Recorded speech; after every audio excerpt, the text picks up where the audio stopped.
Shalom. Ya, apa kabarnya anak ibu sekalian? Kita kembali lagi berjumpa dan kita akan bersama-sama beribadah kepada Tuhan seperti biasanya.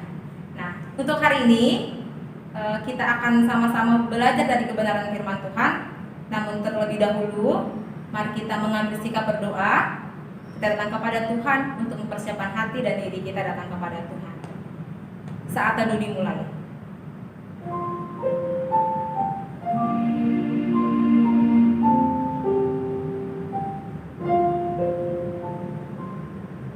Tuhan Allah Bapa kami yang baik, Tuhan yang kami sembah dan kami muliakan, di dalam nama Tuhan Yesus, Juru Selamat kami yang hidup. Kami sungguh bersyukur kepada Tuhan untuk segala sesuatu yang Tuhan berikan kepada kami hingga saat ini. Dan kami bersyukur Tuhan berikan kepada kami waktu untuk kami datang kembali kepada Tuhan, memuji Tuhan dan mendengarkan sebagian dari firman Tuhan. Untuk itu, kiranya Tuhan yang menolong setiap kami dimanapun kami berada saat ini, untuk kami tetap mengarahkan seluruh diri kami kepada Tuhan. Dan biarlah kami boleh mengerti kebenaran firman Tuhan yang akan sama-sama kami pelajari di hari ini. Kiranya Tuhan yang memimpin kami, dan kiranya Tuhan yang terus bersama-sama dengan kami. Inilah yang menjadi doa dan kerinduan kami ya Bapa. Kami sampaikan di dalam nama Tuhan Yesus, Juru Selamat kami yang hidup. Amin. Ya anak ibu, kita akan bersuka cita, kita akan memuji Tuhan. Kita angkat satu lagi lagu pujian, Tiada Berkesudahan Kasih Setiamu Tuhan.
Kembali menyatakan pujian kita kepada Tuhan sebelum kita mendengarkan sebagian dari firman Tuhan. Kita angkat satu lagi pujian dengan judul Juru Selamatku.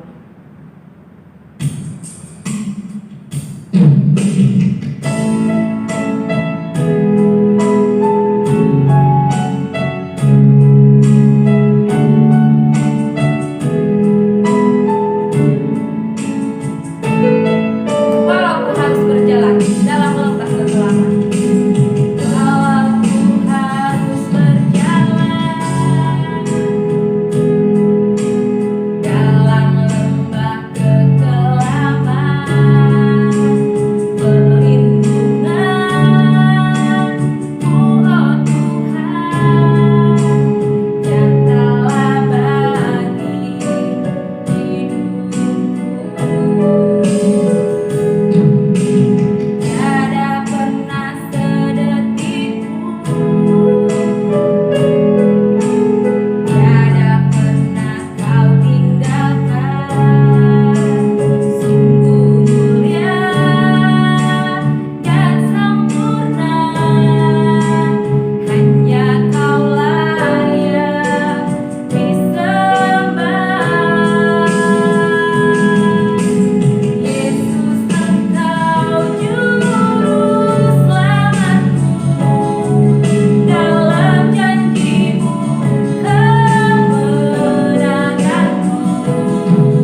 selamat pagi anak-anak kami yang dikasihi Tuhan.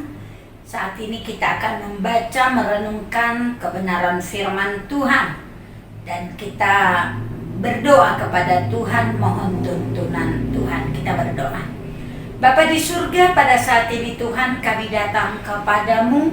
Kami bersyukur kami diberi kesempatan untuk kami boleh membaca, merenungkan akan firman-Mu. Bapa di surga, kiranya Engkau yang menolong kami, karena kami percaya ya Tuhan, firman-Mu Engkau anugerahkan bagi kami untuk kami boleh semakin mengenal Tuhan dan jalan-jalan Tuhan, sehingga kami juga datang kepada Tuhan dan mengalami kasih karunia Tuhan. Oleh sebab itu Tuhan, mengertikanlah kami akan kebenaran firman-Mu untuk kami dapat menghidupi kehidupan yang seturut dengan kehendak-Mu. Terima kasih Bapa, berkati kami semua. Dalam nama Tuhan Yesus kami berdoa. Amin. Anak-anak Ibu, kita akan membaca bagian firman Tuhan hari ini dari kitab Hakim-Hakim pasal yang kedua ayat yang ke-6 sampai pasal yang ketiga ayat yang ke-31. Karena berhubung dengan waktu, saya akan mengajak kita membaca Hakim-Hakim 2 ayat 6 dan 7. Lalu nanti dilanjutkan ayat 10 sampai ayat yang ke-22. Lalu pasal 3 ayat 7, ayat 12 sampai ayat yang ke-15.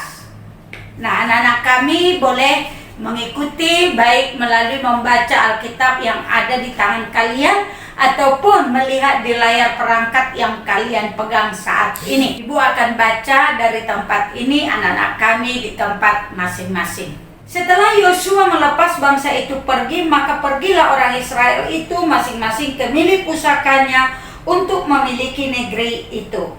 Dan bangsa itu beribadah kepada Tuhan sepanjang zaman Yosua dan sepanjang zaman para tua-tua yang hidup lebih lama daripada Yosua dan yang telah melihat segenap perbuatan yang besar yang dilakukan Tuhan bagi Israel. Ayat 10.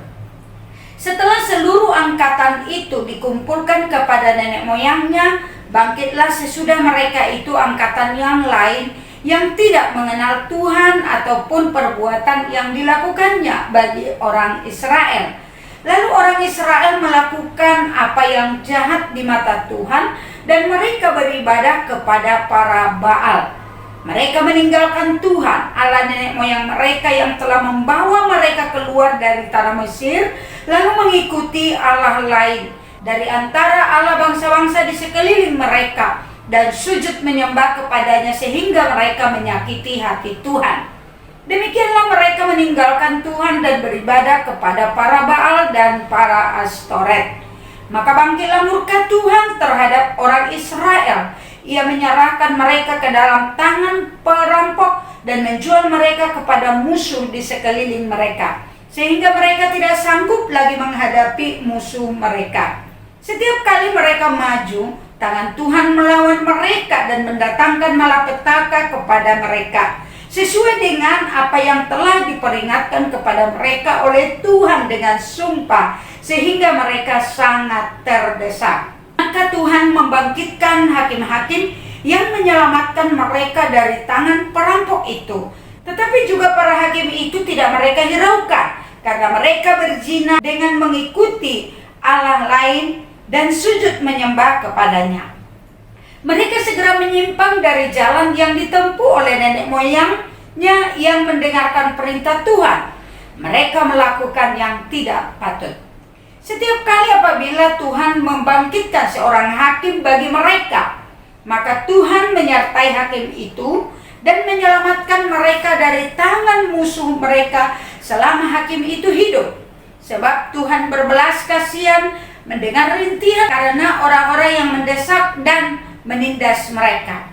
Tetapi apabila hakim itu mati, kembalilah mereka berlaku jahat, lebih jahat daripada nenek moyang mereka dengan mengikuti Allah lain, beribadah kepadanya dan sujud menyembah kepadanya. Dalam hal apapun mereka tidak berhenti dengan perbuatan dan kelakuan mereka yang tegar itu. Apabila murka Tuhan bangkit terhadap orang Israel, berfirmanlah ia, karena bangsa ini melanggar perjanjian yang telah kuperintahkan kepada nenek moyang mereka dan tidak mendengar firman-Ku, maka aku pun tidak akan menghalau lagi dari mereka satupun dari bangsa yang ditinggalkan Yosua pada waktu matinya, supaya dengan perantaraan bangsa-bangsa itu aku mencobai orang Israel apakah mereka tetap hidup menurut jalan yang ditunjukkan Tuhan seperti yang dilakukan oleh nenek moyang mereka atau tidak. Demikianlah Tuhan membiarkan bangsa-bangsa itu tinggal dengan tidak segera menghalau mereka. Mereka tidak diserahkannya ke dalam tangan Yosua. Kemudian kita baca ayat yang ke-7 dan 12 sampai 15. Orang Israel melakukan apa yang jahat di mata Tuhan. Mereka melupakan Tuhan Allah mereka dan beribadah kepada para Baal dan para Asyera. Ayat 12. Tetapi orang Israel melakukan pula apa yang jahat di mata Tuhan. Lalu Eglon Raja Moab diberi Tuhan kuasa atas orang Israel. Oleh sebab mereka telah melakukan apa yang jahat di mata Tuhan. Raja ini mengajak Bani Ammon dan Bani Amalek menjadi sekutunya. Lalu majulah ia dan memukul orang Israel kalah. Kota pohon korma diduduki mereka. 18 tahun lamanya orang Israel menjadi takluk kepada Eglon Raja Moab. Lalu orang Israel berseru kepada Tuhan, maka Tuhan membangkitkan bagi mereka seorang penyelamat, yakni Ehud anak Gera orang Benyamin, seorang yang kidal. Dengan perantaraannya orang Israel biasa mengirim upeti kepada Eglon Raja Moab. Ayat 30. Demikianlah pada hari itu Moab ditundukkan oleh Israel, maka amanlah tanah itu 80 tahun lamanya. Sampai sedemikian pembacaan firman Tuhan. Tema dari renungan kita hari ini adalah kepemimpinan para hakim. Nah, kalau kita mengingat kembali di dalam kitab Yosua, apa yang sudah kita bahas atau renungkan dari kebenaran firman Tuhan, maka kita mendapati kitab Yosua itu diakhiri dengan di dalam catatan pasal 21 ayat 43 sampai 45 dikatakan bahwa segala apa yang baik yang Allah telah pernah janjikan kepada bangsa Israel semuanya digenapi oleh Tuhan. Kepemilikan tanah Tuhan anugerahkan kepada mereka. Keamanan Tuhan anugerahkan kepada mereka. Nah, tetapi di dalam bagian ini kita dapati satu catatan selanjutnya akan keberadaan bangsa itu. Ayat 6 dan ayat yang ke-7 di sana dikatakan kondisi bangsa itu selama masih Yosua dan para tua-tua yang pernah menyaksikan perbuatan Allah yang luar biasa menolong umat itu, dikatakan mereka masih beribadah kepada Tuhan. Nah, tetapi selanjutnya di dalam ayat yang ke-10, setelah Yosua meninggal dan para tua-tua yang lebih lama hidup dari Yosua pada akhirnya juga meninggal, kita dapati dikatakan setelah seluruh angkatan itu dikumpulkan kepada nenek moyangnya, bangkitlah sesudah mereka itu angkatan yang lain yang tidak mengenal Tuhan ataupun perbuatan yang dilakukannya kepada orang Israel. Dan ayat 11 dikatakan, lalu orang Israel melakukan apa yang jahat di mata Tuhan dan mereka beribadah kepada para Baal. Nah, inilah kondisi bangsa Israel sepeninggal atau setelah Yosua dan para tua-tua Israel yang telah mengalami perbuatan-perbuatan Allah yang besar, yang menolong mereka, membawa mereka masuk ke negeri itu. Dikatakan mereka tidak mengenal Tuhan. Mereka hidup melakukan apa yang dengan meninggalkan Tuhan. Apa yang dikatakan di dalam ayat 11 ini nanti akan kita dapati secara berulang bagaimana bangsa itu terus dikatakan mereka melakukan apa yang jahat di mata Tuhan. Pasal 2 ayat 11 ini dicatat hal yang sedemikian. Pasal 3 ayat yang ke-7 dan ayat yang ke-12. Nanti kita lihat lagi di dalam pasal 4 ayat yang pertama dikatakan orang Israel melakukan pula apa yang jahat di mata Tuhan. Nah, kita dapati kehidupan mereka selanjutnya bagaimana mereka hidup melakukan apa yang jahat di mata Tuhan dengan tidak setia kepada Tuhan, tidak menyembah Tuhan. Sebaliknya, mereka mengikuti Allah-Allah bangsa di sekitar mereka yang seyogianya bukanlah Allah. Dengan demikian mereka menyakiti hati Tuhan. Nah, kalau kita melihat di dalam pasal yang kedua ini, bagaimana digambarkan akan keberadaan mereka. Dikatakan mereka melakukan apa yang jahat di mata Tuhan, meninggalkan Tuhan, menyembah kepada dewa-dewa asing, dewa-dewa yang disembah oleh orang-orang di sekitar Kanaan itu. Nah, kita dapati apa yang akan mereka dapatkan, apa yang mereka alami.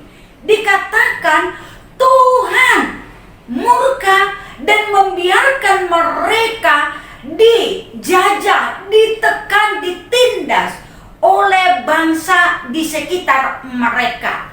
Nanti kalau kita menelusuri seluruh kitab hakim-hakim, hal itu terus terjadi. Nah, selanjutnya ketika mereka sudah di dalam kekuasaan bangsa asing, akhirnya mereka dikatakan menderita. Mereka ditekan, ditindas, dan pada akhirnya dikatakan mereka berseru-seru kepada Allah. Nah, kalau mereka sudah dalam kondisi tertekan dan menderita, mereka berseru kepada Allah. Dikatakan Allah yang berbelas kasihan kepada mereka membangkitkan hakim. Hakim yang akan menjadi pemimpin mereka, menolong mereka, melepaskan, membebaskan mereka dari tindasan bangsa yang menindas mereka.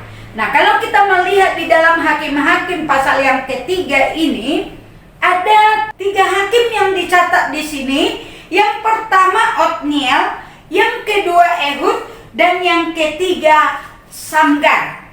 Nah, jelas kita dapati bagaimana mereka pada waktu itu dikatakan waktu Otniel Tuhan bangkitkan, mereka sedang dikuasai atau dijajah oleh Kusya-Rishyataim, Raja Aram Mesopotamia. Lalu selanjutnya kita dapati di ayat yang ke-12 sampai ayat yang ke-30, mereka sedang dikuasai oleh Raja Moab yang bernama Eglon, dan mereka ditindas selama 18 tahun. Nah, akhirnya dikatakan di dalam kondisi mereka tertekan, akhirnya mereka berseru kepada Tuhan, mohon pertolongan Tuhan. Tuhan membangkitkan para hakim itu untuk membebaskan mereka, untuk menolong mereka. Dan sesudah itu amanlah negeri mereka. Tetapi dikatakan setelah mereka aman dalam sekian tahun dan kemudian hakim itu pun meninggal, dikatakan mereka kembali kepada kehidupan mereka, yaitu melakukan apa yang jahat di mata Tuhan. Apa yang kita pelajari di dalam bagian ini? Kita dapati di dalam bagian ini Tuhan menganugerahkan kepada mereka para pemimpin yang memimpin mereka, melepaskan mereka dari penindasan bangsa-bangsa yang menindas mereka. Dan dari para pemimpin ini ada juga yang membawa mereka untuk boleh melihat kasih karunia Allah yang mereka alami dalam kehidupan mereka yang telah membebaskan mereka. Tetapi jelas diberikan catatan di dalam bagian ini. Memang selama hakim itu hidup, mereka itu menjalani hidup sesuai arahan dari para hakim tersebut. Tetapi dikatakan setelah hakim itu meninggal, mereka kembali berlaku jahat. Kita belajar para pemimpin yang ada di dalam kehidupan kita adalah anugerah Tuhan bagi kita.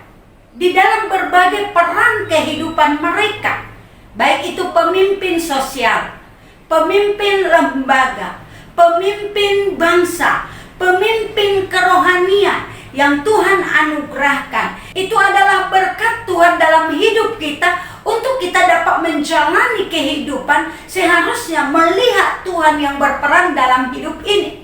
Tapi lebih daripada mereka, seharusnya kita belajar ada Tuhan yang seharusnya menjadi pemimpin dalam hidup kita. Terlebih kalau kita sudah percaya kepada Tuhan Yesus yang adalah Tuhan dan Juru Selamat kita. Dia adalah Allah yang menyatakan bahwa Dia selalu ada bersama dengan kita. Dia menuntun, menyertai kita. Bahkan kita meyakini Allah Roh Kudus yang ada di dalam kita, yang akan memimpin kita di dalam segala kebenaran untuk kehidupan kita berjalan selaras dengan Tuhan. Nah, untuk itu seharusnya bersyukurlah dengan semua pemimpin-pemimpin yang Tuhan hadirkan boleh ada di dalam kehidupanmu. Tak kala mereka berjalan selaras dengan kebenaran yang Tuhan inginkan, kita terus mendoakan mereka agar mereka tetap teguh di dalam kehidupan mereka. Tapi ketika mereka juga berada melenceng dari kebenaran itu, biarlah kita mendoakan mereka. Tetapi hal yang paling utama dalam hidup kita adalah para pemimpin punya keterbatasan dalam hidup mereka. Maka untuk itu kita belajar untuk menyadari ada pemimpin dalam kehidupan kita, yaitu Allah yang senantiasa menyertai kita.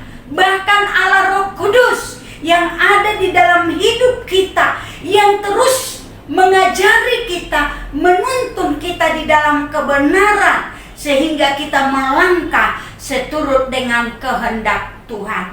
Oleh sebab itu mari, biar kita belajar perjalanan bangsa Israel pada zaman para hakim. Tak kalah hidup mereka jalani seturut dengan kehendak mereka, jauh daripada apa yang Tuhan inginkan. Itu adalah masa-masa kegelapan dalam hidup mereka. Mari, biar kita belajar terus berjalan di jalan yang Tuhan kehendaki. Amin. Kita berdoa. Bapa di surga, terima kasih kami ucapkan kepadamu ketika Engkau memberikan kami kesempatan untuk kami boleh belajar firman-Mu. Kiranya Engkau menolong kami belajar dari kehidupan umat Israel yang menjalani kehidupan mereka bertentangan dengan keinginan-Mu. Tuhan, tolong kami. Biarlah orang-orang yang Tuhan hadirkan, yang memimpin kami untuk hidup seturut dengan aturan dan kebenaran yang Tuhan kehendaki. Biar kami boleh belajar menghormati mereka. Biar kami boleh belajar mengikuti aturan yang diberikan kepada kami. Dan tolong kami untuk mendoakan para pemimpin kami yang ada saat ini, baik itu pemimpin sekolah kami, pemimpin kota kami, pemimpin bangsa kami, bahkan pemimpin-pemimpin gereja kami. Biar Engkau juga tuntun mereka di dalam kepemimpinan mereka, agar mereka berjalan seturut dengan kehendak-Mu. Tuhan, ajar kami juga menyadari bahwa Engkau Allah yang senantiasa menyertai kami, Allah Roh Kudus yang ada di dalam kami, yang akan memimpin kami di jalan yang Engkau kehendaki. Biarlah kami punya kepekaan dan ketaatan untuk hidup seturut dengan kehendak-Mu. Terima kasih ya Tuhan, dalam nama Tuhan Yesus kami berdoa dan mengucap syukur. Amin. Shalom, selamat pagi, selamat belajar. Tuhan Yesus memberkati.